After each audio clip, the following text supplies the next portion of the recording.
जय हिंद, जय भारत। हाय दोस्तों, कैसे हैं आप सब लोग। उम्मीद करता हूँ सब लोग बहुत बढ़िया होंगे। मैं भी यहाँ पे बहुत अच्छा हूँ।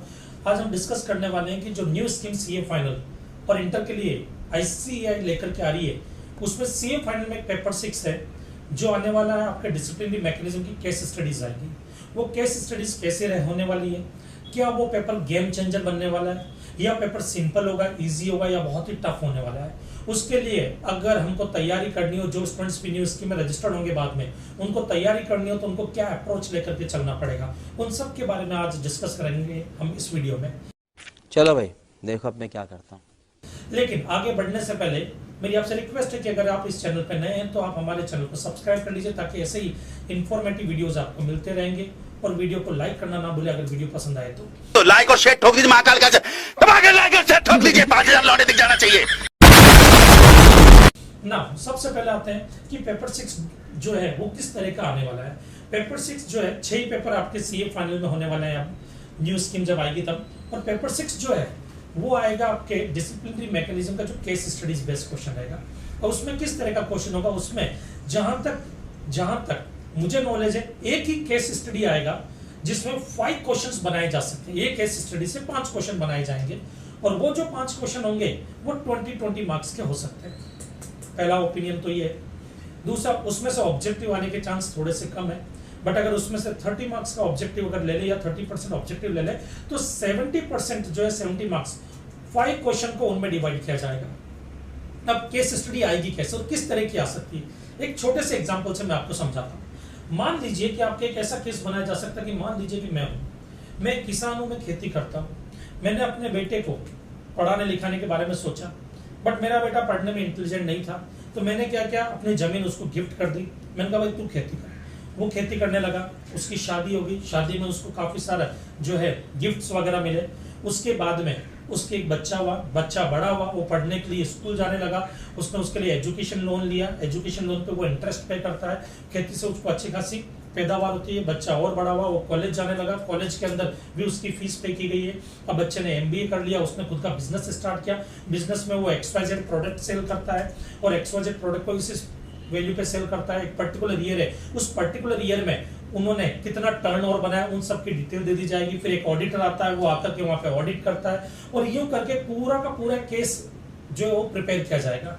ये केस प्रिपेयर करने के बाद में आपसे कितने तरह के क्वेश्चन बनाए जा सकते हैं। इसमें नेट इनकम जिस पे टैक्स लगने वाला है वो पूछा जा सकता है, मेरी या मेरे बेटे की, या मेरे बेटे का बेटा जो एमबीए करके आया उसके बारे में पूछा जा सकता है कि उसकी नेट इनकम कितनी होगी जिस पे टैक्स लगेगा।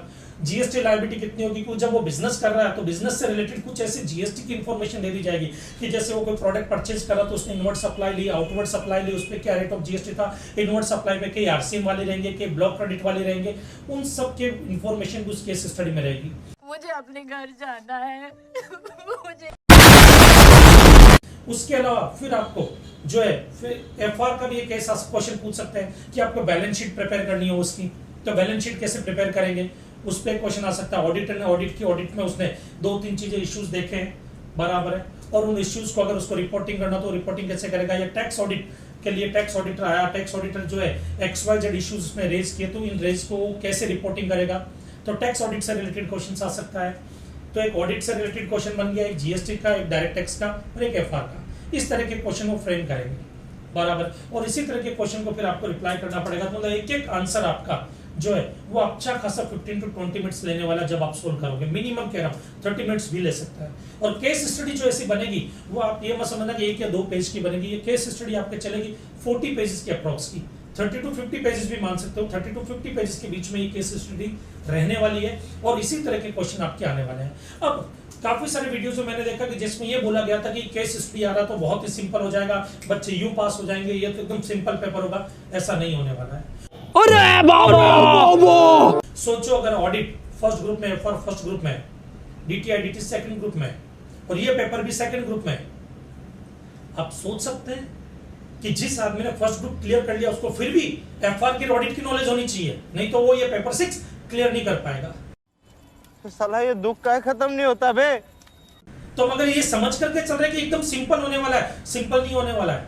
ये एक लेवल बढ़ा देगा, आपका सोचने का लेवल बढ़ा देगा, पेपर का लेवल बढ़ा देगा और सीए की जो क्वालिटी निकल करके आएगी उसका भी ये लेवल बढ़ाएगा ये पेपर। तोबा तोबा तोबा, थारा मूड खराब कर दिया। तो ये पेपर जो है गेम चेंजर पेपर बनने वाला है बहुत जल्द। ये पेपर आने के बाद में क्वालिटी सी आने के चांस भी बनेंगे। ये पेपर आपको सोचने के लिए मजबूर कर देगा कि एफआर, ऑडिट, डीटी, आईडीटी, इनका कनेक्शन क्या आपस में, उनके कनेक्शन को सोचने के लिए मजबूर कर देगा। लिंकेज प्रॉपर होना चाहिए और इस पेपर को सोल्व करने के लिए आपका कॉन्सेप्ट क्लियर होना बहुत जरूरी है। तो अगर कॉन्सेप्ट क्लियर नहीं होगा तो ये पेपर, एक ही पेपर काफी आपको आगे बढ़ने से रोकने के लिए। तो ये जो पेपर आने वाला है वो इतना सिंपल पेपर नहीं होने वाला है। तो इस चीज के भरोसे मत रहना बेटा कि ये तो चलो सिंपल पेपर होगा, ये तो हम निकाल लेंगे, केस स्टडी तो होगी, वो आराम से सॉल्व कर लेंगे। नहीं बेटा, तो इसके लिए पहले से ही मेंटली प्रिपेयर रहना कि आपको कम से कम 4 सब्जेक्ट की नॉलेज होना बहुत जरूरी है। चारों सब्जेक्ट का एक एक क्वेश्चन भी अगर आ गया बराबर है, तब भी आपके नैया पार हो गई अगर आपने उसको अच्छे से सोल्व कर लिया। और यहाँ पे एग्जामिशन आने के चांस भी इसी पेपर में बनेंगे आपके। तो ये पेपर गेम चेंजर होगा। जिसके कॉन्सेप्ट स्ट्रांग है वो आराम से एग्जामिशन निकालेंगे और ये पेपर बाकी के पेपर की नैया पार लगाने में हेल्प कर देगा। बात तो सही है। और कॉन्सेप्ट स्ट्रांग नहीं है तो ये पेपर नैया डूबो भी सकता है।